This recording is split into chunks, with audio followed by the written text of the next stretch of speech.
Bienvenue à tous. Aujourd'hui, notre affaire, notre préoccupation, c'est Izmir. L'une des plus belles, des plus spéciales, des plus historiques villes portuaires de notre Turquie. Nous sommes en fait au cœur du Izmir moderne. Au cœur du Izmir moderne se cache un Izmir historique.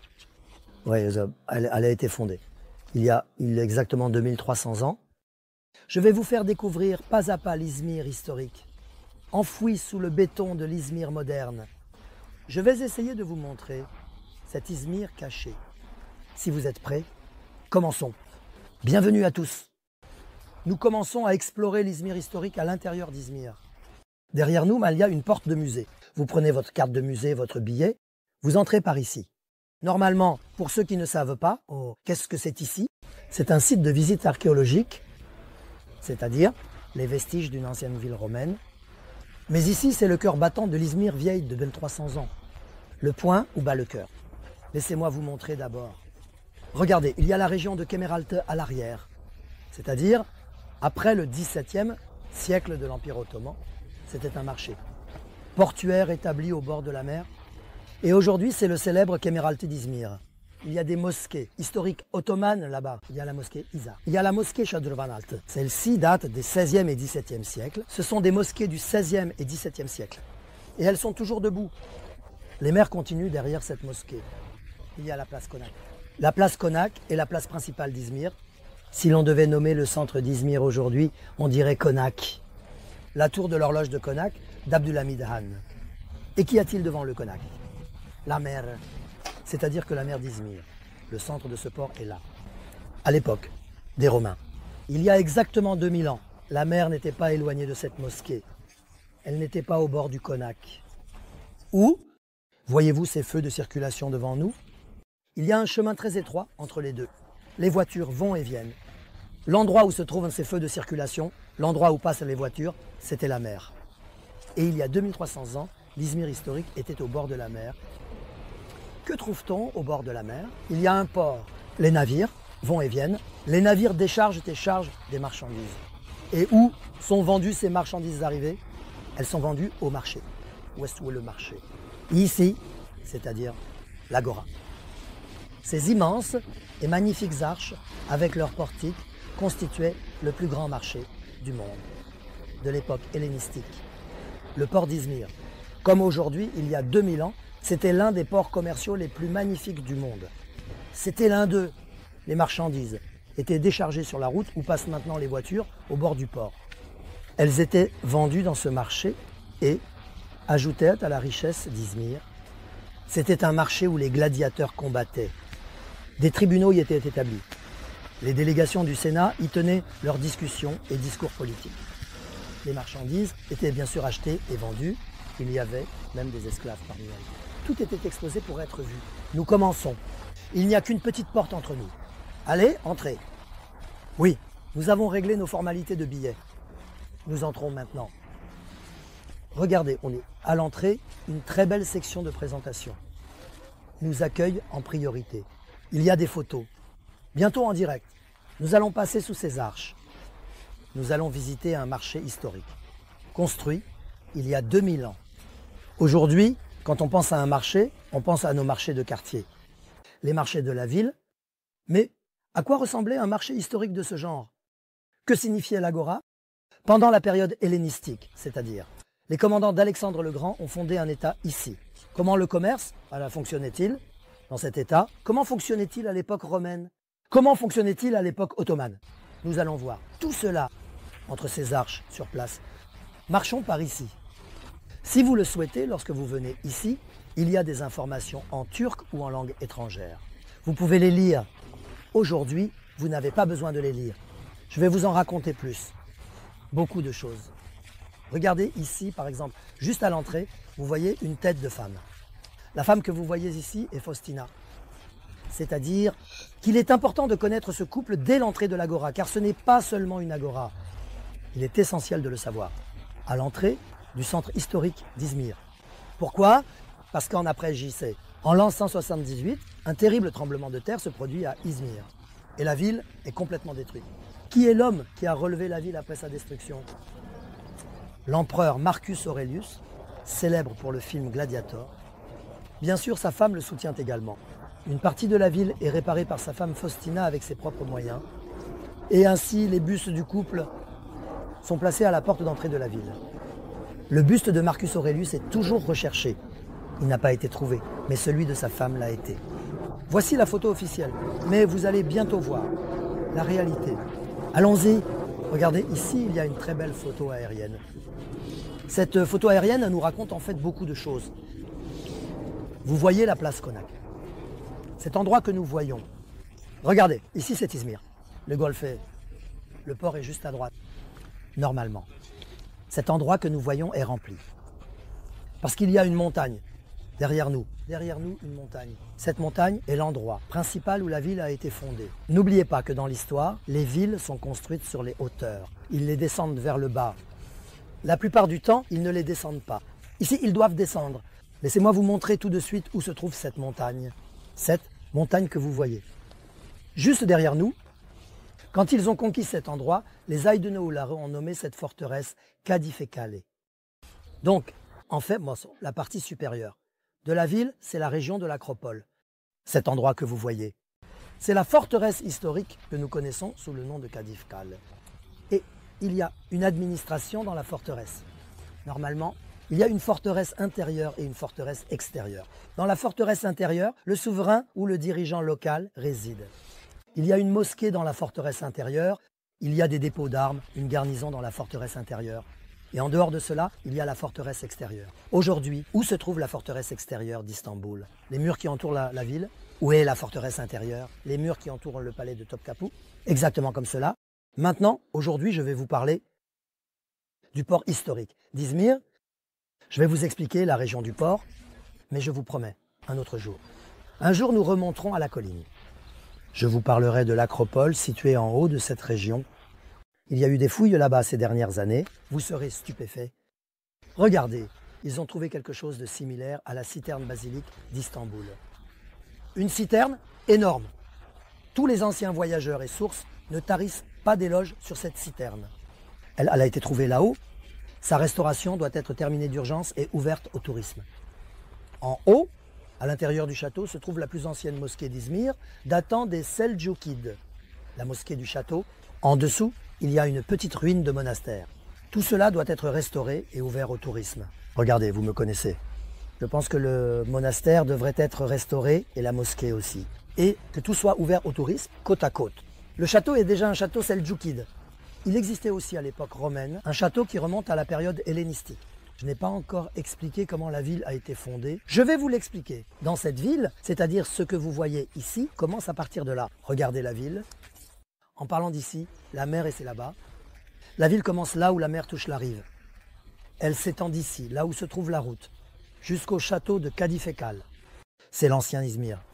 Avant JC, dans les années 300. Cette ville elle a été fondée par Alexandre le Grand. Comment? De quelle manière? L'histoire viendra bientôt. Pour l'instant, nous en sommes encore aux échauffements. Je ne veux pas tout raconter d'un coup et vous submerger. Nous allons en parler en prenant notre temps, en profitant de chaque instant. Il y a aussi des traces magnifiques de l'Empire ottoman ici. Tellement de choses. Les Turcs ont conquis l'Izmir historique en 1317. Et ils l'ont conquise 4 fois. Et aussi, il y a un endroit appelé Gavur Izmir. Il y a un endroit appelé Izmir turc musulman. Aujourd'hui, cette expression de Gavur Izmir est complètement mal comprise. Je vais essayer de vous expliquer la véritable raison de cela. Comme disent les présentateurs de télévision, juste après la pause, le temps est magnifique aujourd'hui. Il a bien plu. Le ciel est éclatant. Nous vous présenterons des images très claires. La mer est là, le centre de la ville est là. En haut, les nobles et les rebelles vivent à l'Acropole. On descend vers le bas. Normalement, par peur des tremblements de terre, pour des raisons de sécurité, afin que la défense soit plus facile et que l'ennemi soit bien visible de loin, les villes sont construites sur les hauteurs. Mais ici, il y a une exception. Nous avons besoin de la mer. Nous devons être proches de la mer. Pourquoi? Parce que les navires arrivent. Il y a du commerce. Les marchandises vont arriver, les marchandises vont être chargées. Alors, il est nécessaire de descendre la ville vers le port. La ville, sur la colline, ils la descendent vers le bas. Le port est là, juste là où se trouve la route. Maintenant, regardez, nous avons une avenue ici, où passent les voitures. C'est la rue. İki Çeşmelik. Juste devant cette avenue, il y a la mer. Et bien sûr, comme le port est là et que le cœur du commerce bat ici, cette immense structure commerciale que nous voyons, l'Agora était construite ici. Le centre de la ville était en haut. Maintenant, quel est le centre de la ville? En nous appuyant sur Kadif Kale, comme l'appellent les Turcs, nous regardons vers le port. Et quand nous regardons, voici l'image que nous voyons devant nous. Donc, selon cette photo aérienne, la région de la forteresse de Kadif Kale est restée ici, à l'arrière. Elle n'apparaît pas sur la photo. Quand nous regardons depuis Kadif Kale, c'est ce que nous voyons. Voici l'Agora. En fait, c'était une structure en forme de U que vous voyez. Cette structure était entourée de portiques. Sur 3 côtés, autour de la place du marché central, un élément architectural que nous appelons Revak à l'époque ottomane, un abri, colonnes. Mais bien sûr, maintenant, nous voyons les colonnes et les bases des colonnes. Nous voyons les colonnes et les bases des colonnes. Cependant, c'était une structure magnifique de 3 étages. Et voici la rue Çeşmelik dont je vous ai parlé tout à l'heure. La mer était juste ici. Regardez, la mer était juste ici. Les navires accostaient jusqu'ici. Et ils déchargeaient et chargeaient les marchandises. À Istanbul, Karaköy et Eminönü, au bord de la Corne d'Or, étaient des centres commerciaux animés. Eminönü vient des noms devant la douane d'Eminönü. La région de la douane d'Eminönü, Douanesseha, ici aussi, c'était la zone douanière de la mer d'Izmir. Mais malheureusement, la rivière qui coulait de la forteresse de Kadif vers la région a rempli cet endroit, avec des alluvions, encore et encore, jusqu'à ce que la mer recule jusqu'à la colline. Bien sûr, l'événement que je décris s'est produit il y a des siècles, c'est-à-dire au Xe siècle avant JC. Izmir, Simirna, a été fondée en 300 avant JC. Ce dont je parle, c'est au Xe siècle avant JC, Xe siècle. L'Agora et cette région sont devenues inutilisables. Ensuite, cela est devenu un cimetière. D'abord le cimetière des Romains chrétiens, puis le cimetière ottoman. Ici, la vie s'est déplacée ici parce que ces endroits étaient pleins. Parce que plus vous êtes proche de la mer, plus vous êtes proche des navires, du commerce, de l'argent. Et ainsi, cet endroit est devenu une zone morte. La zone vivante est devenue ici. Regardez, ici vous voyez les mosquées Cizar et Shadurvan. L'une d'elles date du règne de Murat III. Elle a été construite à cette époque. L'un d'eux a 17 ans, siècle, parce que la zone de vie ottomane s'est déplacée ici, aujourd'hui où se trouve ce fameux bazar que nous appelons Kemeraltı à Izmir. Regardez, c'est la zone où se trouvent les Arastas que vous voyez, les bazars ottomans. C'est-à-dire que les Romains, les Arastas, le commerce, quand c'était ici. Ils voulaient être proches de la mer. Dans l'Empire ottoman, les bazars se sont déplacés ici. Normalement, le commerce se faisait dans une agora avec des centaines de boutiques sous les arches, mais ensuite le commerce s'est déplacé ici. Bien qu'il n'y ait pas d'arches ici, le nom du bazar appelé Sous les arches a été donné à cet endroit et c'est pourquoi on l'a appelé Sous les arches. Quel est notre rêve? Notre rêve est le suivant. Tout comme les maisons ici ont été nationalisées, démolies, parce qu'elles n'avaient pas de valeur historique, elles n'avaient pas de valeur. Elles ont été restaurées et des choses magnifiques ont été découvertes en dessous. Notre rêve est le suivant. Dans la zone allant de l'Agora à la colline de Kadifeu, il y a des bâtiments récents de 40 à 50 ans, sans aucune valeur historique. Ceux-ci devraient également être enlevés. Bien sûr, les propriétaires devraient être satisfaits. On devrait leur offrir de meilleurs endroits ailleurs et entre la colline et l'Agora, l'ancienne Smyrne, l'ancien Izmir, devrait être entièrement mis au jour comme un site de fouilles archéologiques. Il y a cette ville. Voyez-vous cette ville?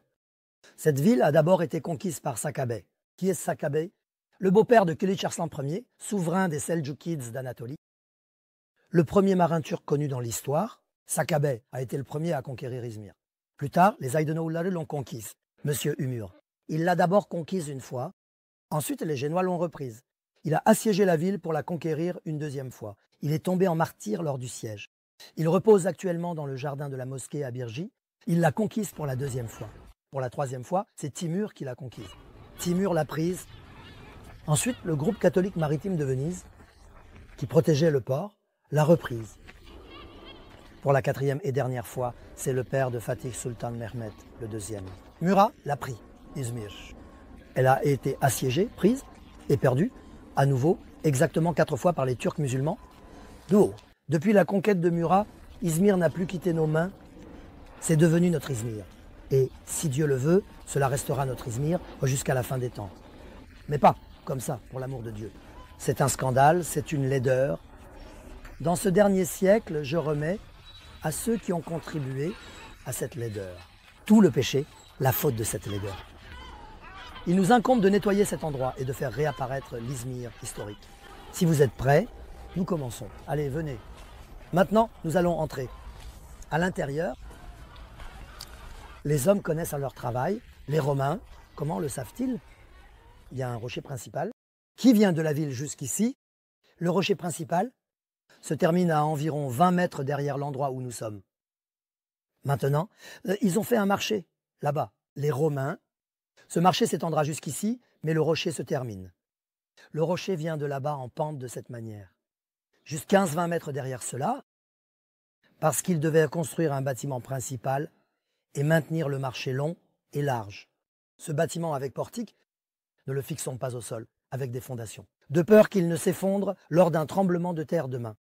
Le rocher principal et le rocher mère, c'est-à-dire qu'ils remplissent l'espace entre ce rocher élevé et le rocher principal, avec un bâtiment de stockage. Nous allons maintenant y entrer. La raison principale de la construction de ces bâtiments est de pouvoir fixer les fondations au rocher principal. Et ce que vous voyez est magnifique. Dans la zone de stockage, les plus anciens graffitis du monde ont été découverts. Regardez, je vais vous montrer d'ici. Cette zone que vous voyez. Voyez-vous, les galeries, première, deuxième, troisième, quatrième. Il y a exactement 4 galeries différentes ici. Où est-ce ici? Voilà la zone que vous voyez. Bien sûr que cela a été utilisé comme entrepôt dans l'agora, ces endroits, utilisés comme lieu d'emprisonnement pour les esclaves, utilisés comme lieu de détention pour les gladiateurs. Polyvalent. Eh bien, sur les personnes enfermées là-bas. Les gens qui passèrent du temps là-bas ne sont pas restés inactifs. Les gens adorent dessiner. Ils prennent quelque chose en main, ils ont pris des morceaux de charbon. Les gens ont écrit et dessiné sur les lieux où ils se trouvaient. Et quelles choses, leurs émotions, leurs pensées, leurs amours, leurs objectifs, leurs victoires, leurs triomphes. Regardez, il y a un gladiateur. En avez-vous vu un ici? Quelles choses. Pardonnez-moi, ils ont même écrit leurs insultes. Ils ont écrit leurs luttes, leurs rivalités. Là où se trouvent ces graffitis. Je vais aussi vous emmener à cet endroit. Mangeons ici. C'est vraiment très excitant. Maintenant, je m'occupe du tourisme depuis des années. J'ai travaillé avec de nombreuses agences de voyage. Nous organisons un tour de Birgi.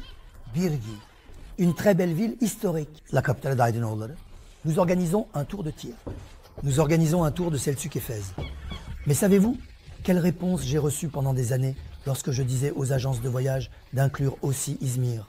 Eh bien, cher ami, il y a une agora à Izmir. Pour l'amour de Dieu, ils disent qu'ils ne feront pas entrer le bus à Izmir juste pour une agora. Voilà le problème des habitants d'Izmir. Si vous n'ouvrez pas cet espace jusqu'à Kadayıfkal, les touristes ne viendront pas ici. Nous voulons voir l'Izmir historique. Alors, sommes-nous prêts? Nous entrons maintenant à l'intérieur, dans cette agora historique de 2000 ans. Nous passons à l'intérieur de l'agora. C'est-à-dire qu'Alexandre le Grand a aussi marché par ici. Ses commandants, jusqu'aux Séleucides, tant de gens ont marché ici. Regardez, il y a quelques heures, il a plu très fort. Regardez, il ne pleut plus maintenant. La pluie est tombée et est passée. Ici, écoutez, on entend le bruit de l'eau. Il y a des gouttes. Quelle en est la raison? C'est une source d'eau importante. Nous allons parler de tout cela. Allez, passons de l'autre côté. C'était la première galerie. Regardez, ici c'est la première galerie. Maintenant, je passe de la première galerie à la deuxième galerie. Sous nos pieds, il n'y a que des conduites d'eau. Ici, c'est la deuxième galerie. D'abord, allons à l'endroit où se trouvent les graffitis. Les Romains ont fait de cet endroit un centre commercial, mais la forteresse de velours est un incroyable centre d'eau. L'eau jaillit de partout.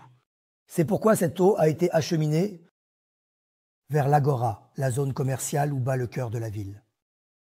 Et l'agora en a tiré parti. Cette eau coule encore. Et de quelle manière? Il y a ici une eau si pure et puissante que cela vous laisserait sans voix dans le cœur d'Izmir. Maintenant, cet endroit n'est ouvert au tourisme que pendant quelques heures, chaque jour en été, sous la supervision des responsables. Les gens entrent sous la supervision des responsables, ils examinent les fresques murales et sortent. Donc entrez ici et faire des enregistrements à l'intérieur. Prendre des photos est interdit, car les plus anciens et magnifiques graffitis découverts à ce jour dans le monde se trouvent à Izmir, sur les murs de l'Agora. Il y a ici une histoire vécue. Je suis curieux de cette histoire vécue. Vous êtes curieux aussi. Les informations les plus claires que vous pouvez voir sont dans ces images. Regardez, il y a un mur là-bas. Voici là, photo de ce mur que vous voyez. Regardez, vous voyez le mur. Le mur à gauche, pris directement en face de ce mur à gauche. Voici la photo. C'est ce que vous voyez. Ces endroits étaient en fait des boutiques sectionnées. C'étaient des bâtiments de stockage sectionnés. Ils ont été utilisés à des fins différentes au cours des siècles. Les gladiateurs y étaient enfermés. Les esclaves en attente de vente y étaient enfermés. Les marchandises à vendre y étaient entassées. Si une personne était esclave, pardonnez-moi, mais elle était une marchandise. C'était un objet à vendre. Et ils ont été placés. Quand un objet était placé, rien n'était gravé, mais si c'était une personne, elle le faisait. Quand ils étaient en colère contre eux, ils ont insulté ceux à Chypre. Ils ont dessiné des organes sexuels masculins appelés phallus. En face, ils ont dessiné les visages des personnes qu'ils n'aimaient pas. En quelque sorte, ils ont transformé ces insultes et malédictions en images. Ils ont écrit leurs objectifs, leurs rêves, leurs victoires. Ici, il y a des images de gladiateurs. Ils ont levé les mains, ils ont remporté la victoire. Ici, il y a de la compétition. Autour d'Izmir, 3 villes, y compris Izmir, ont toujours été en compétition les unes avec les autres. L'une est Smyrne, c'est-à-dire Izmir. L'autre, Pergame, c'est-à-dire Pergamon, et l'autre Éphèse, c'est-à-dire il n'y avait pas de ville à Selçuk. Alors, qu'Éphèse soit Éphèse. Un Éphèse, tu te lèves et viens à l'Agora ici à Izmir. Et à Izmir, tu sais, les supporters de Fenerbahçe dans le stade de Galatasaray s'infiltrent dans le nid principal et sur le mur. Voilà, vive. Écrire Fenerbahçe par exemple. En fait, c'est une situation très délicate. Si on attrape l'homme, ils le finissent. C'est-à-dire que tu vas chez l'équipe adverse et tu écris quelque chose là-bas. Ou penser à l'inverse, c'est-à-dire tu vas à Trabzon, tu écris quelque chose là-bas, l'équipe adverse, où il y avait l'équipe célèbre de persuasion d'Izmir. L'un est Karşıyaka, l'autre est Göztepe. Pensez à leur lutte, par exemple. L'homme, tu t'es levé. Il est venu d'Éphèse à Smyrne, à Izmir. Ici, dans ce que vous voyez à Izmir, sur le mur, il a dit qu'Éphèse est le premier d'Asie. Le premier d'Asie, c'est-à-dire que ce n'est pas Pergame ou Smyrne, mais en fait Éphèse. Quand cette rivalité est connue, elle prend beaucoup de sens. Ceci, que font les images de gladiateurs ici?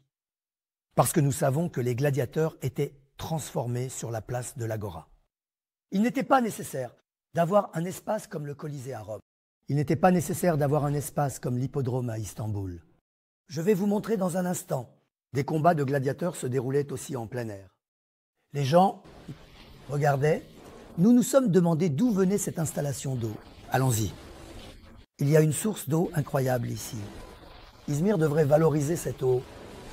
C'est-à-dire que cette eau doit absolument être valorisée. Elle coule abondamment. Surtout pendant ces périodes de chaleur estivale où nous avons besoin d'eau. Ces dernières années, il y a eu de graves sécheresses en Turquie. Nous avons passé quelques étés. Même pendant ces sécheresses, cette eau n'a pas diminué d'un iota. Passons avec précaution.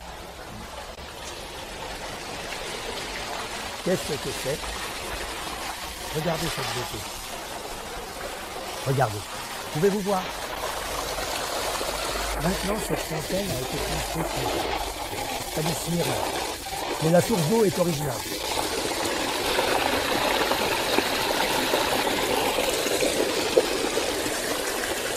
Parfait. Alexandre le Grand a bu cette eau il y a 2300 ans. Son commandant a fondé Izmir sur place. C'est Lycos, les images qu'ils ont vues. Les rois de Pergame sont venus voir cette eau. Les Aïdounouleurs sont venus. Les seigneurs Oumé, les seigneurs Mehmet ont bu cette eau. Les Ottomans sont venus.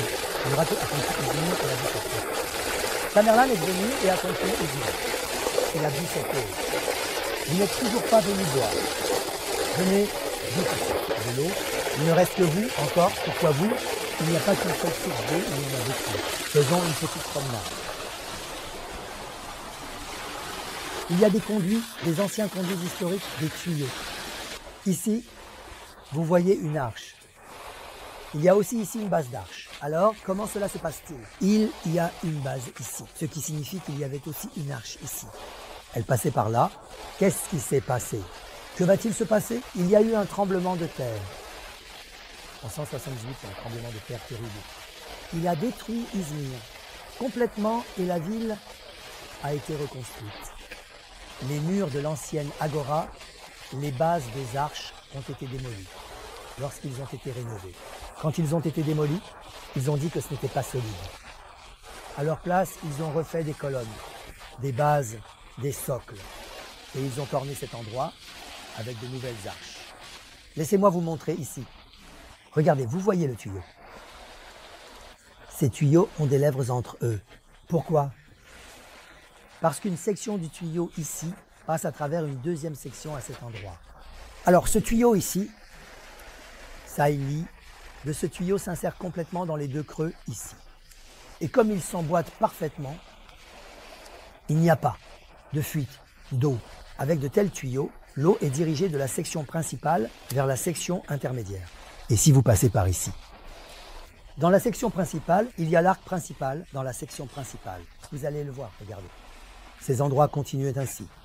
Par exemple, il y a une arche sur le côté droit. Voyez-vous cette arche en brique? Sur le côté droit.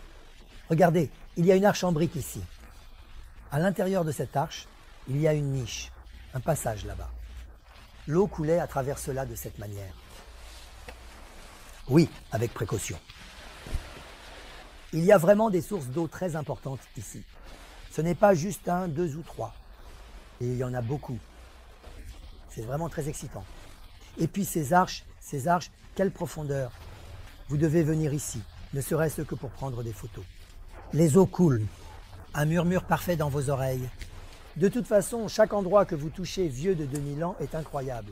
Bien sûr, dans une ville aussi pleine, un joyau du monde, tout le monde voudrait laisser sa marque. C'est l'humanité. S'il ne trouve rien d'autre, il dessine un cœur sur l'écorce d'un arbre. À l'école, il griffonne quelque chose sur le bureau. Laissez une trace. Personne ne veut être oublié. Tout le monde veut être éternel. Et dans une telle ville, dans une agora où bat le cœur du commerce mondial, de nombreuses personnes ont laissé leur marque. Par exemple, l'une d'elles est cette pierre que vous voyez. Par exemple, celle que vous voyez est l'une d'elles. Un homme nommé Méleknès. Cet homme était le grand prêtre de la ville de Smyrne. Il n'y a pas encore de christianisme. Ceux-ci étaient païens. Ils vénéraient Zeus, Aphrodite, Artémis. Et il fait construire ce monument que vous voyez. Et ici, il est raconté qu'il était le grand prêtre de Smyrne, le protecteur de la région, une personne importante, et les investissements qu'il a fait dans la ville, les bienfaits qu'il a apportés. Maintenant, par exemple, il y a une autre pierre ici. Elle est aussi très intéressante, cette pierre que vous voyez. Il y a ici une expression appelée néocros, une personne qui a contribué à l'urbanisme de la ville, qui a apporté beaucoup de bénéfices à la ville. Le nom Aurelius est également mentionné. Serviteur. Les temples de la ville, balayeur. Néocros signifie cela, balayeur de temple. Ce titre est donné aussi bien aux personnes qu'aux villes. Par exemple, cette personne a reçu le titre de néocros. C'est mentionné ici, balayeur de temple. C'est-à-dire qu'il a beaucoup servi les temples du Créateur, ou, selon le terme de l'époque, des dieux. Il a fait des dons d'argent, a pris soin des temples et est devenu néocros, balayeur de temple. Les villes reçoivent aussi ce titre. Par exemple, Smyrne, Pergame et Éphèse sont des rivales. Pergame et Éphèse ont reçu ce titre 2 fois. Smyrne l'a reçu 3 fois. Cette expression de balayeur de temple, les sultans ottomans ont également utilisé quelque chose de similaire. Au palais de Topkapı ou au musée des arts turcs et islamiques, il y a des aigrettes que les sultans portaient sur leur turban. Les aigrettes ont des plumes à leurs extrémités. Ces plumes proviennent des longs balais utilisés pour balayer la poussière de la Kaaba ou de la mosquée du prophète à Médine, avec un manche. Aux extrémités, il y a des plumes de paon et d'autruche. Ils font ensuite venir ces plumes à Istanbul. Ils les attachent à leurs aigrettes. Ils disaient « Ô Seigneur, Nous sommes les balayeurs de ta maison. Ô messager de Dieu, nous sommes les balayeurs de ta mosquée. Voyez, les croyances changent, mais les titres restent les mêmes, même si 2000 ans se sont écoulés. Il y a aussi une très belle source à l'arrière. Voyons cela aussi. Bien sûr, n'oublions pas cela. Ici, il y a un travail artisanal magnifique de l'Empire romain. Voyez-vous la régularité de ces pierres? Elles ont été faites il y a 2000 ans. À l'époque, il n'y avait pas les outils de découpe de pierre d'aujourd'hui. C'était entièrement basé sur la force humaine. Elles ont été découpées au millimètre près. Les extrémités ont été sculptées. Et les bords ont été collés millimétriquement, l'un à l'autre. Vous ne pouvez rien passer entre eux. Quand vous regardez, il y a un art si parfait. Nous devons voir à quel point ces hommes faisaient les choses avec intégrité. Oui, l'homme faisait des plaisanteries. Il était païen, mais il faisait son travail correctement et honnêtement. C'est-à-dire, une chose, ce n'est pas suffisant d'avoir un nom musulman. Ce n'est pas suffisant de dire que j'ai prié. Il y a ceux qui se disent très pieux, mais qui agissent sans honneur et qui, en construisant de manière immorale, causent la mort de milliers de personnes. Donc soyez un vrai musulman ou ne le soyez pas. Parce qu'un païen, dans l'histoire, pouvait malheureusement faire honte à un musulman d'aujourd'hui par son travail correct. Il faut donc être équilibré ici. Cet homme adorait les idoles. Si seulement il avait eu une croyance juste et correcte. Mais il était correct et honnête dans sa moralité. Si seulement les musulmans d'aujourd'hui étaient aussi un peu moraux que ces hommes, alors tant de vies n'auraient pas été perdues dans ces tremblements de terre. Oui, regardez, une autre source d'eau arrive ici. Ici, une autre source d'eau arrive. Par exemple, un mur a été construit ici. Pourquoi ce mur a-t-il été construit? Parce que derrière ici, il y a une citerne. Les Romains, ils ont utilisé la région comme un agora, un lieu de rassemblement commercial et d'échange. Mais, dans les siècles suivants, en raison de l'abondance d'eau, ils ont transformé une partie de cet endroit en une citerne à 7 arches. La grande citerne a également été récemment découverte près du château. Espérons qu'elle sera ouverte au tourisme. Mais aussi dans cette région, juste à côté de ces murs, derrière et ici, il y a d'énormes citernes composées de 7 lieux, qui sont également en question ici. Je viens de parler un peu du tremblement de terre, n'est-ce pas? J'ai expliqué l'éthique architecturale de ces hommes. Annonce. Après le grand tremblement de terre de 178, j'ai parlé de la façon dont ils ont relevé la ville après sa destruction et du parrainage de l'empereur romain Marc Aurèle à ce sujet. Voyons comment ces hommes ont construit une Izmir qui ne s'effondrerait pas après le tremblement de terre. Je vais vous montrer cela aussi. En vous montrant cela, nous nous souviendrons également de Mimar Sinan. Mimar Sinan viendra aussi à l'esprit parce que je vais montrer une architecture similaire. Dans le village de Kayseri, à Ernaz, les proches de Mimar Sinan l'ont également utilisé. Regardez ici. Venez par ici. Après le tremblement de terre de l'an 168 après JC, en reconstruisant la ville, ils ont pris des mesures pour qu'elle ne s'effondre pas à nouveau en cas de séisme. Ils ont appliqué les systèmes d'arcs que vous voyez ici. Il y a un pilier ici. L'arc part du pilier et arrive ainsi. Avez-vous compté? 1, 2, 3, 4, 5. Exactement 5. L'arc se rejoint au centre et verrouille le tout avec une clé de voûte, assurant ainsi une stabilité parfaite. Si vous allez aujourd'hui à Aurnaz, à Kayseri, les parties les plus basses des maisons en pierre du village d'Aurnaz, les étables pour animaux.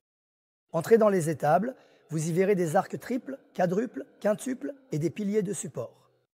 Mimar Sinan avait même utilisé ce système dans la mosquée Shehzad. La réunion du système d'arcs triples. Amen. En bref, ils étaient moraux. Ils faisaient leur travail correctement. Ils y mettaient de l'intelligence. Et quand il y avait un problème, il n'y avait pas de dommages, aux personnes ou aux biens. Maintenant, montons. Je le répète encore une fois, nous sommes actuellement au sous-sol, le sous-sol de l'Agora. Pourquoi ce sous-sol existe-t-il? Il existe pour combiner la différence de niveau avec la structure au-dessus. Il existe pour pouvoir supporter le sol du marché au-dessus. Allons-y, nous sommes sortis sur la place. Il y a 2000 ans, c'était l'un des plus grands marchés du monde. Le mot agora signifie lieu de rassemblement. Quand on dit agora, notre peuple pense immédiatement à la taverne Agora. Si vous voulez voir la taverne Agora, vous devrez participer à ma visite de Fenerbahçe Ayvansaray à Istanbul. Lors de cette visite, j'emmène le groupe à la taverne Agora. Et la taverne a été ouverte dans les années 1880. Elle se tient là depuis 2 périodes de Cap de Mute. Eh bien, c'est un quartier chrétien. Les gens trempent le pain dans le vin et le font pour le culte. Il est donc tout à fait normal qu'un endroit où l'on vend de l'alcool soit ouvert là-bas, dans la géographie ottomane. Il n'y a pas de problème. Agora signifie normalement marché dans l'architecture romaine. Vous voyez cette zone. Regardez cette énorme zone. Exactement comme à l'époque romaine, il y a 2000 ans, c'était aussi une telle zone. Elle était vide. Pourquoi vide? Parce que les gens venaient de droite à gauche, des villages et d'autres villes. Ils ouvraient leur temple. En dessous, exactement comme les marchés d'aujourd'hui, ils apportaient leurs fruits, leurs légumes, leurs tissus. Des produits artisanaux, il apportait sa cuillère en bois. L'homme travaillait la terre, il avait cuit, fabriqué une cruche et apportait sa cruche. L'un vendait, l'autre achetait.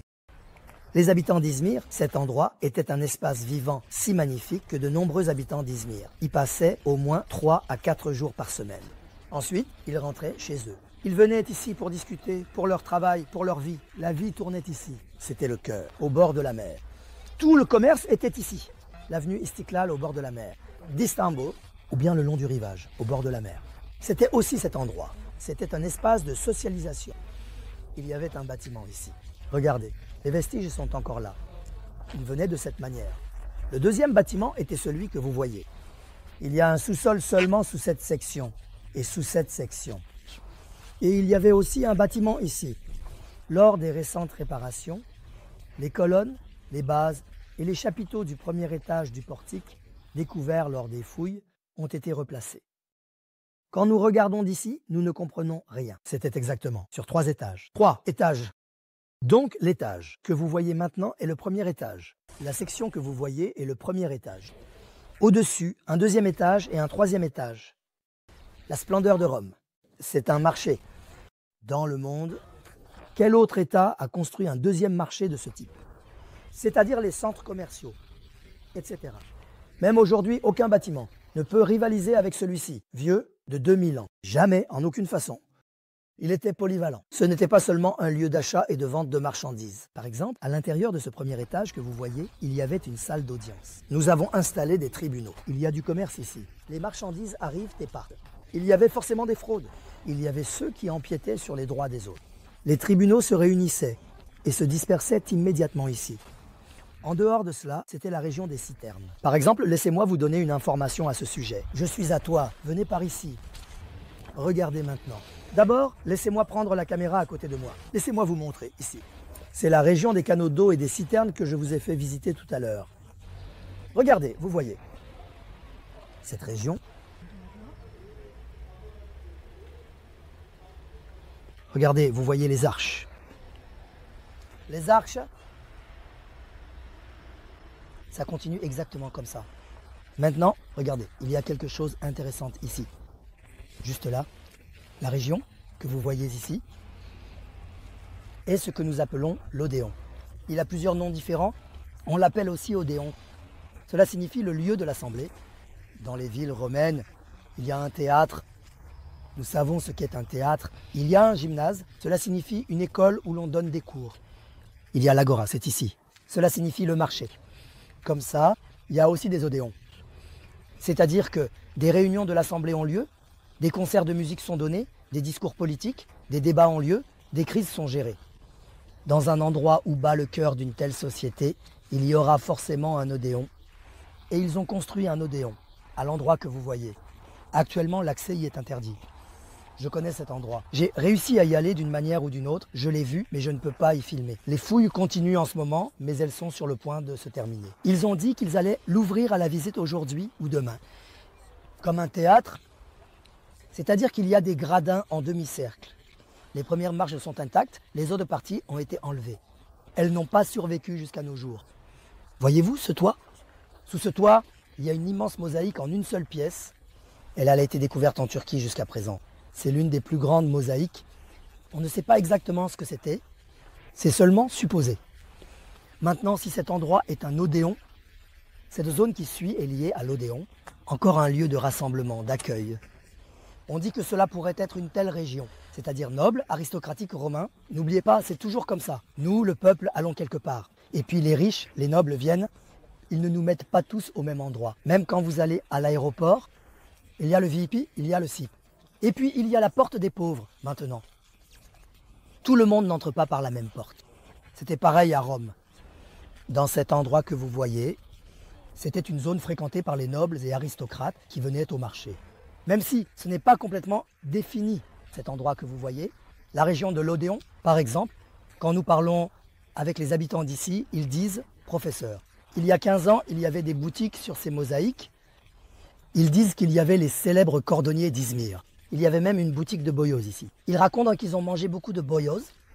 Que sont devenues ces boutiques il y a 15 ans? Elles ont été nationalisées, vidées, excavées. Et d'énormes mosaïques ont été découvertes en dessous. Espérons qu'elles seront bientôt ouvertes aux visites. Nous attendons. Qu'est-ce que c'était ici? C'était la zone des portiques du premier portique, où se trouvaient les colonnes Révac. Je vais vous emmener à la porte du bazar.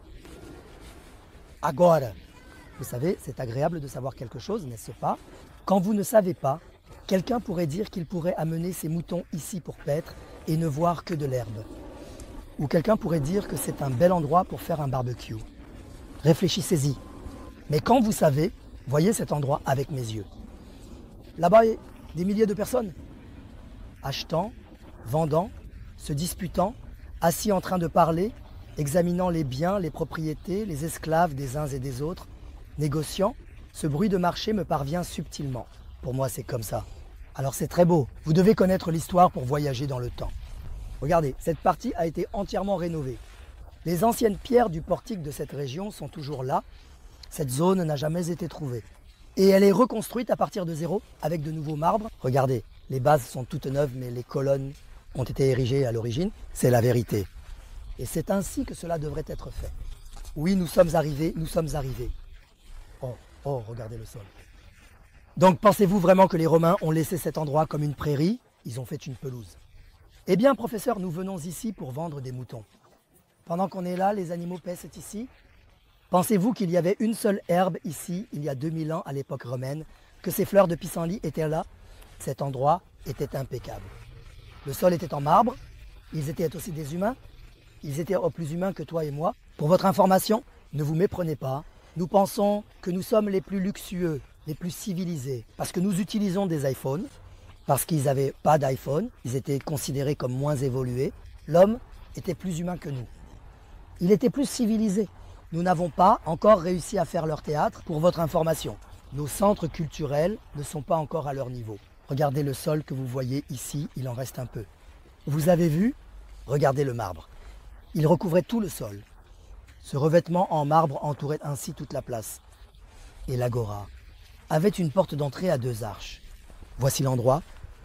Regardez, c'était l'entrée du bazar. La première arche vient d'ici comme ça. La première arche s'arrête là-bas à mi-chemin. Pour continuer la première arche, nous devons enlever ce mur et creuser vers l'avant. Allons-nous le faire? Bien sûr que nous le ferons. Mais il faut que quelqu'un ait le courage de le faire. Je remercie beaucoup les autorités d'Izmir.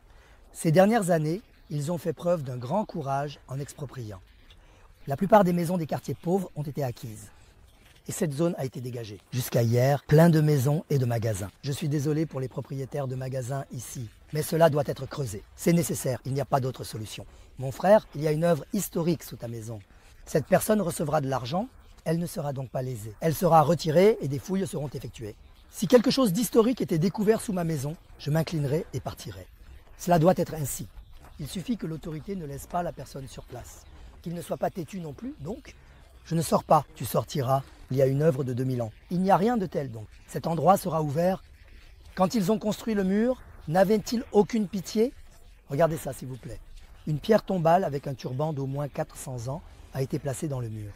Il y en a beaucoup déjà, allons-y. Donc les histoires d'ancêtres, c'est du vent. Regardez, vous voyez, ils ont même mis des artefacts historiques de Rome ici. Ils ont aussi mis des artefacts ottomans ici. Je le dis toujours, nos dirigeants des 100 dernières années et ceux qui les ont suivis, c'est comme ça. Les histoires d'ancêtres passaient outre. Ils n'avaient aucun respect pour Rome. Ils n'avaient aucun respect pour l'Empire ottoman non plus. Ils ont tout détruit. Voilà le paysage de la Turquie du dernier siècle. Je vais parler franchement. J'aime aussi Rome. J'aime aussi l'Empire ottoman. Et je pense que tout cela doit être préservé. C'est pourquoi nous allons aussi bien expliquer Rome à nos gens. Les Seljoukides, les Aydounoğulları et l'Empire ottoman aussi. Donc maintenant, la moitié de l'arc de cette porte est vide. Par exemple, en ce moment, nos experts en fouilles, nos chefs de fouilles ici, cherchent avec enthousiasme à trouver le buste en relief de Marc Aurèle. Regardez, sa femme est là, Ustina. Il y avait un autre arc ici. Au centre de l'arc se trouvait Marc Aurèle. Qui était Marc Aurèle? Il y avait un empereur sage, n'est-ce pas? Vous savez, dans le film Gladiator, cet empereur sage a été tué par son fils Commode. Vous vous souvenez, ce roi sage? Cet homme est une personne très importante.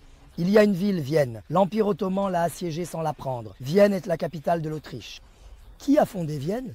Cet homme l'a fondé, Marc Aurèle l'a fondé. L'homme qui a fondé Vienne, après JC, en 178, lors du tremblement de terre, Izmir a été détruit. Il a reconstruit Izmir.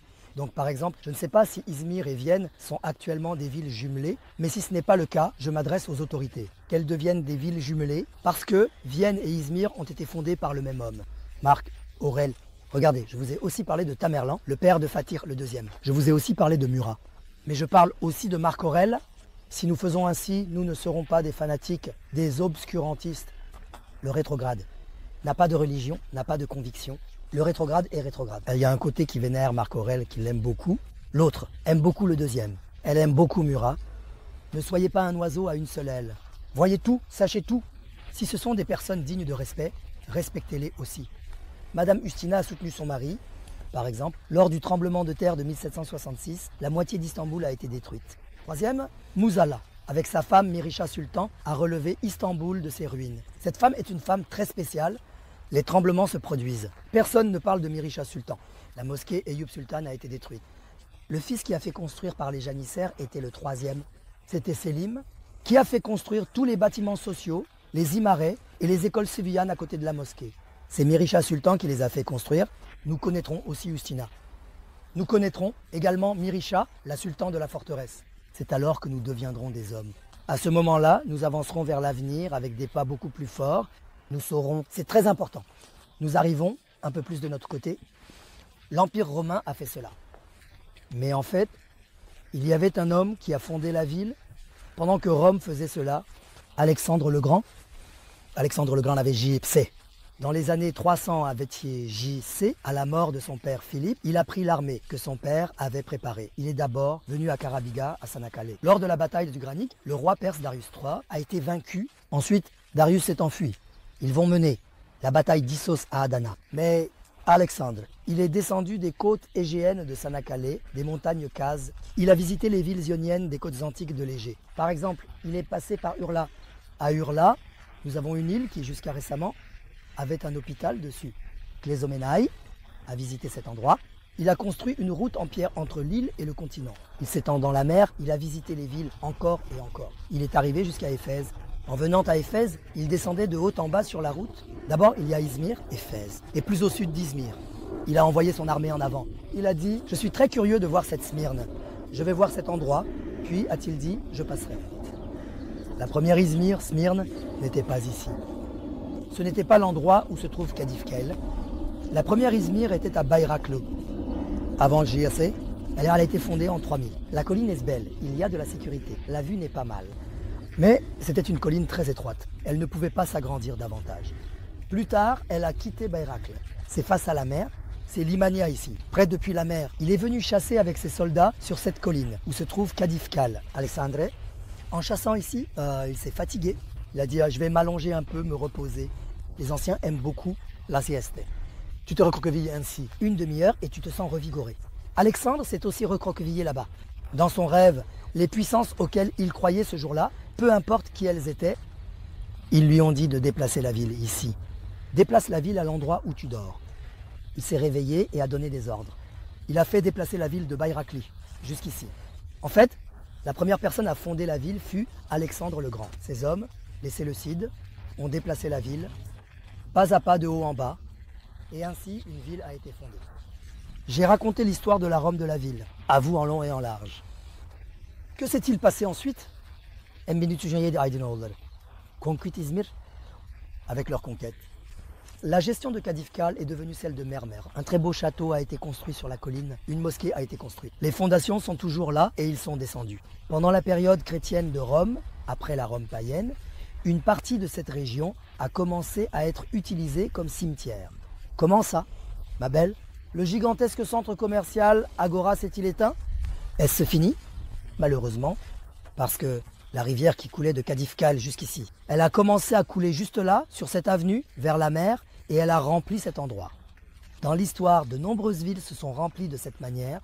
Où est la mer d'Éphèse? Vous connaissez le port. Le port de la ville antique d'Éphèse est à 30 km de la mer. Il s'est rempli. Il s'est toujours rempli. De nombreuses villes, des villes historiques, ont disparu de cette manière. Par exemple, vous allez à Dalian, la ville antique de Kaunos à Dalian. Les plus belles villes du monde. En haut, il y a un port ici, un port là. Mais c'est l'eau de Dalian. Elle coule, coule. Elle remplit ici aussi et là aussi. Vous savez, vous allez à la plage d'Istouzou avec des barques, des canots. Les passages se sont remplis parce que les bateaux y entraient, mais maintenant les bateaux ne peuvent plus y entrer. Maintenant, il ne reste que les crabes bleus, tout ce magnifique terrain. C'est ça la vie. Et la ville antique de Kaunos a été abandonnée. Pas de commerce, pas de navire, pas d'argent, pas de gens non plus. Tout le monde est parti, s'est enfui. Cet endroit a été rempli jusqu'à la place Konak. Une fois rempli, qui voudrait d'un marché aussi éloigné de la mer? Il n'y a pas de marchandises qui arrivent, n'est-ce pas? Loin. Et cet endroit est mort. Anans, 7e, au 19e siècle, la ville, c'est-à-dire cette région, a complètement disparu. Anans, 10e. Au 10e siècle, après JC, il ne restait ici qu'un petit cimetière chrétien. Toute l'activité s'est déplacée vers les zones proches de la mer. Lorsque les Haïdouno-Oulari ont conquis cet endroit, oui, il y a la forteresse de Kadif en haut. Ils ont dit, que devrions-nous faire de cette région en bas de la forteresse? Faisons-en un cimetière. Et cet endroit est devenu un cimetière turc musulman. En fait, ce n'était pas seulement un cimetière, les Haïdouno-Oulari l'ont utilisé comme un lieu de prière. La mosquée d'Abdulhamid Han est actuellement en très mauvais état. Qu'elle soit restaurée pour retrouver son état d'origine. D'accord, il n'y a pas de problème. Elle a été restaurée. Améliorons l'état de ce cimetière. Ranimons le lieu de prière. Si nous ne pouvons pas trouver la pierre du mihrab, faisons fabriquer une pierre de Qibla. Installons la pierre de Qibla. Disons à nos enfants et petits-enfants qui passent par là que vos ancêtres, des Haïdouno-Oulari, à la fin de l'Empire ottoman, ont prié ici. Rome, relevons son agora. Si possible, construisons le premier étage du portique et si nous en avons les moyens, le deuxième et le troisième aussi. Que le monde afflue ici. Que le monde découvre toute notre histoire ici, de la grande Alexandre à la mère d'Atatürk. Qu'il laisse des devises, qu'il visite et qu'il soit aussi admiratif de nous. Il y a de très belles pelouses éclatantes. En bas, l'eau coule à flot. Tu iras directement à la fontaine pour tes ablutions. Tu viendras ici pour faire 1 ou 2 unités de prière. Comme ça, nous sommes les gens de cette terre. Si j'ai ce sentiment, soyez-en sûrs. Les Haïdouno-Oulari qui sont venus ici il y a 700 ans l'avaient aussi. Ils voient des pelouses impeccables, un espace beau et plat.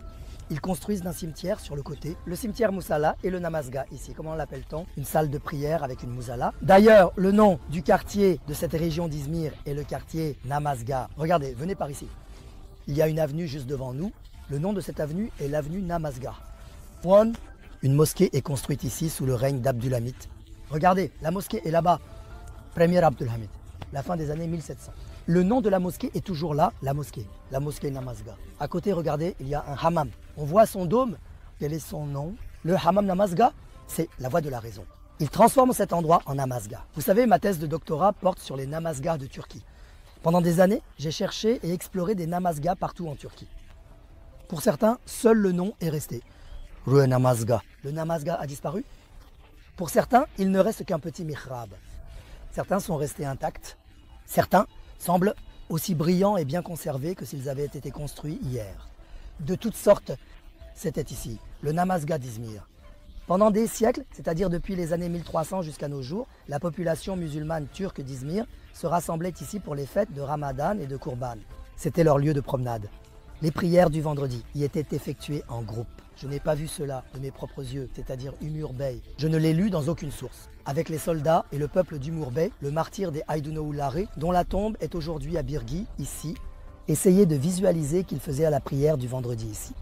Essayez de visualiser que Murat Ier faisait la prière ici. Le père de Fatih, essayez de visualiser que Timur faisait la prière ici. Soyez sûrs qu'ils ont tous prié ici dans cette mosquée historique. C'est-à-dire venir ici et dire que nous sommes leurs descendants. Je ne sais pas si cela poserait problème si nous disions que nous prions ici par sagesse. Il y a, à la Oka, n'est-ce pas, nouvelle coutume des janissaires à Ezikoy. Un mouvement va commencer en Turquie. Tout le monde viendra à l'Agora d'Izmir pour faire 2 unités de prière ici. J'ai l'impression d'entendre ceux qui disent cela. Ne vous méprenez pas, ne vous fâchez pas, c'est mon ressenti. Je suis le chemin de mes ancêtres. Je vois ce qu'ils ont vu et j'aime ce qu'ils ont aimé. Après tout, je viens de cette terre.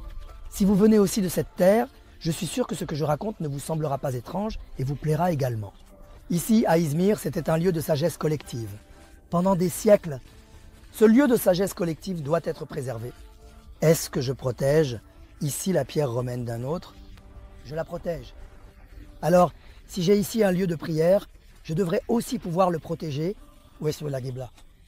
La Qibla est de ce côté. Voyez-vous d'abord ces arbres de cyprès. Ils utilisaient la zone où se trouvent les cyprès comme lieu de prière. C'est-à-dire que si la congrégation était peu nombreuse, ils priaient là. Ensuite, lors des fêtes et des vendredis, des milliers de personnes se rassemblaient ici en rangée. De cette manière, la Qibla était ainsi et ils priaient ici de cette façon. Bien sûr, qu'y avait-il sur les bords de la zone de prière? C'était un cimetière. C'est très important ici. C'était un cimetière ottoman historique. Certaines sources disent que lorsque la mère d'Atatürk, Zübeyde Hanım, est décédée, son premier lieu d'inhumation était ici. La première pierre tombale de Zübeyde Hanım a été trouvée parmi les pierres tombales, ici. Donc cet endroit est vraiment très important. L'épouse d'Atatürk, Latif Hanım, est issue de la célèbre famille Uşakizade d'Izmir. Les parents de Kadife Hanım, c'est-à-dire les beaux-parents d'Atatürk, sont juste là, en haut. Il y a le mausolée d'Emin Sultan. Il repose dans le cimetière du jardin du mausolée. Donc c'est vraiment très important. Regardez, je vous ai parlé des Aydonoğulları. Je parle des Seljukides. Je parle de la Rome antique, de la Rome chrétienne, de la période hellénistique. Et je parle aussi de la République de Turquie et d'Atatürk. Tout cela nous appartient. Donc si je ne vois pas le panneau de Namazga ici, c'est très important pour nous. Les écoles devraient venir ici. Les élèves devraient venir. 20 élèves pour un enseignant, 15 élèves pour un enseignant. Et les enfants devraient se promener ici. Promenade. Je fais cette vidéo pour cela. Que nos professeurs de l'éducation nationale regardent cela. Bien sûr, je le dis avec regret. Sous aucune des pierres que vous voyez ici, il n'y a de funérailles. Ces pierres étaient les pierres du cimetière de la place de l'Agora. Elles étaient tout autour ici. Elles ont été rassemblées et enlevées d'ici. Et cet endroit a été transformé en un cimetière symbolique. Une partie a également été alignée sur la colline. Ces pierres qui se trouvent que là sont si précieuses qu'il est impossible de les décrire. Ce sont de l'époque des Beyliks, des pierres tombales. Par exemple, vous pouvez également les voir dans la cour de la mosquée Selçuk İsa Bey. Ce sont les cimetières Seldjoukides de la mosquée Nasreddin Oka à Akşehir, du cimetière Moussala à Konya et d'Ilbada à Denizli, période des Seldjoukides et des Beyliks. Ces pierres tombales sont si précieuses, regardez, la partie inférieure est romaine. Les maîtres tailleurs de pierre ont sculpté la colonne du temple romain, avec des versets au-dessus. Ils ont créé une tombe de l'époque des Beyliks avec des paroles élégantes, des bords comme du marbre et des colonnes. La base est romaine, le dessus, et de l'époque des Beyliks, des Aydonoğulları. Parfait. Nous ne pouvons pas entrer, donc je vous explique d'ici. Il y a de magnifiques pierres tombales avec des mihrabs à l'arrière. Regardez, voyez-vous ainsi? Il y a des pierres tombales avec des mihrabs. Par exemple, sur les pierres tombales de la période précoce ottomane, il n'y a pas de turban, de fez, ni de hotose. Il y a une niche de mihrab. Il y a des colonnes latérales. Il y a un fronton de style roumi. Ceux à l'arrière, par exemple, sont de la période baroque. Ce sont 2 pierres tombales de femmes. Les décorations baroques dessus sont tellement belles. Par exemple, ici, il y a une pierre tombale avec un motif de mosquée. Dans la région égéenne, les pierres tombales avec des mosquées sont très célèbres. Allez à Bergama, les cours des mosquées historiques à Bergama. Allez dans les districts de Manisa. Par exemple, allez à Akhisar. Dans la cour de la grande mosquée d'Akhisar, vous verrez beaucoup de ces pierres tombales avec des mosquées. C'est propre à la région égéenne. Ces pierres tombales avec des mosquées s'étendent jusqu'à Balıkesir. Par exemple, ce que vous voyez ici est une pierre tombale avec un sarcophage. Période des Seldjoukides et des Beyliks. Comme c'est précieux, comme c'est beau. Juste devant moi par exemple. Celui, juste devant nous, est de l'époque ottomane. Voyez-vous cela? Il y a le sceau de Salomon dessus. Sur le bord, il y a 2 cyprès et le sceau de Salomon. Regardez ce sarcophage. Sur ce que vous voyez ici, il y a aussi un sceau de Salomon, c'est-à-dire le sceau sur l'anneau du prophète Salomon. Il y a de longues vidéos sur le sceau de Salomon sur ma chaîne YouTube. Je ne vais pas l'expliquer en détail ici à nouveau, pour ne pas prolonger la durée de la vidéo. Le talisman, l'amulette, a été placé là comme protection. Par exemple, les Romains, païens, ont mis une tête pour me protéger. Dans l'Empire ottoman et les Seldjoukides, ils ont mis le sceau de Salomon. Le sceau du prophète Salomon sur cette tombe de notre défunt aîné, nous l'avons placé au Seigneur. Par respect pour son sceau, ne laisse pas le feu du châtiment atteindre les habitants de cette tombe, ont-ils dit. Avançons ainsi. Très précieux, très spécial. Par exemple, il y a des pierres de la période récente. Ce sont des pierres un peu plus sculpturales. Regardez, il y a littéralement un voile dessus. Voile. Des voiles de ce style sont placés comme si elle était morte sans pouvoir se marier, dans le sens de mourir sans avoir réalisé ses désirs. Il y a des couvre-chefs appartenant à différentes époques. Il y a des couvre-chefs, par exemple, celui à l'arrière est un A des janissaires. Il y a le bonnet de l'A des janissaires, que nous appelons Satma, sur sa tête. Regardez les turbans, des turbans croisés, des turbans à peigne, des personnes appartenant à différents métiers, à différentes confréries. Par exemple, il y a des confréries, vous voyez un couvre-chef appartenant à la confrérie Kadiri. Regardez ici Kadiri. Il a un bonnet à 8 pans sur la tête, il a une coiffe. Il y a un fez, Mahmoudi. Le fez Mahmoudi que vous voyez ici. Regardez, j'ai vu ici la pierre tombale d'un cher Kadiri. Celui que vous voyez ici est un Kadiri à 8 pans. Il y a l'étoile Kadiri. À l'arrière, nous voyons encore un motif de mosquée. Il continue ici, de cette manière. Regardez par exemple, ici il y a des sarcophages avec des fruits du paradis. Il y a de la grenade. Les dents fendues sont visibles. Grenade, grenade, raisin, pig. Ce sont des fruits du paradis. Allons sur le côté. Dans le bol, il y a des grappes de raisin. Comme c'est joliment stylisé. Les grappes de raisin sont imbriquées. 3 grappes imbriquées, 2 en bas, 1 en haut. Juste après, il y a encore des grenades. Fruits du paradis. Ô Seigneur, nous avons gravé l'image de ces fruits du paradis sur la pierre de notre défunt aîné. Ils ont dit, accorde-lui ces fruits, dans sa tombe, dans leur forme véritable. Bien sûr, ici, avec une pierre tombale très intéressante. Savez-vous ce qu'est cette pierre tombale que vous voyez ici? Dans le magnifique siècle, qu'est-ce que le favori Pargalu, Ibrahim Pacha, portait sur sa tête? Il portait cela, chou frisé, une pierre tombale de grand vizir. Le Kalkavouk pouvait être porté par des fonctionnaires de très haut rang dans l'Empire ottoman, généralement les grands vizirs et les capitaines de la mer. C'est un cimetière tel que celui-ci. Dans ce cimetière, un grand vizir pouvait aussi trouver sa place. Regardez juste à côté celui-ci, dans la tombe. Avec le fez repose le gouverneur d'Izmir. Le gouverneur d'Izmir, Kamil Pacha, repose ici. Autrement dit, la mémoire d'Izmir. Des Aïdouno Oularé est ici. Mais malheureusement, nous avons abîmé ce cimetière. Nous avons apporté les pierres et les avons placées ici de cette manière. Et ensuite, nous parlons de nos ancêtres. Je laisse à vos consciences de juger notre sincérité. Donc ce qu'il faut faire ici, c'est ceci. Nous allons également protéger les magnifiques œuvres de la civilisation hellénistique. L'ancien, roman païen. Nous allons également révéler l'agora de l'ancienne Rome païenne. En fait, juste ici, en direction de Kadif-Kel, un théâtre a été découvert. Nos compatriotes, par contre, ont rempli le dessus du théâtre et ont construit un quartier, des maisons sans qualité. Maintenant, la plupart ont été démolies, les fouilles du théâtre continuent, le théâtre sera restauré et le théâtre sera également complété. Donc j'ai actuellement 46 ans, s'il vous plaît, avant que je ne meure, que la forteresse soit restaurée impeccablement et ouverte au tourisme. Que le théâtre soit restauré et ouvert au tourisme. Quand je regarde l'agora vers le manoir ancien, voyons ici l'ancienne Smyrne, de la période hellénistique jusqu'au premier temps de la République. Que le monde entier vienne ici. Que le monde lise toute notre histoire ici, de la grande Alexandre à la mère d'Atatürk. Qu'il laisse à des devises, qu'il visite et qu'il soit émerveillé par nous. Parce que nous sommes vraiment une civilisation, une société admirable.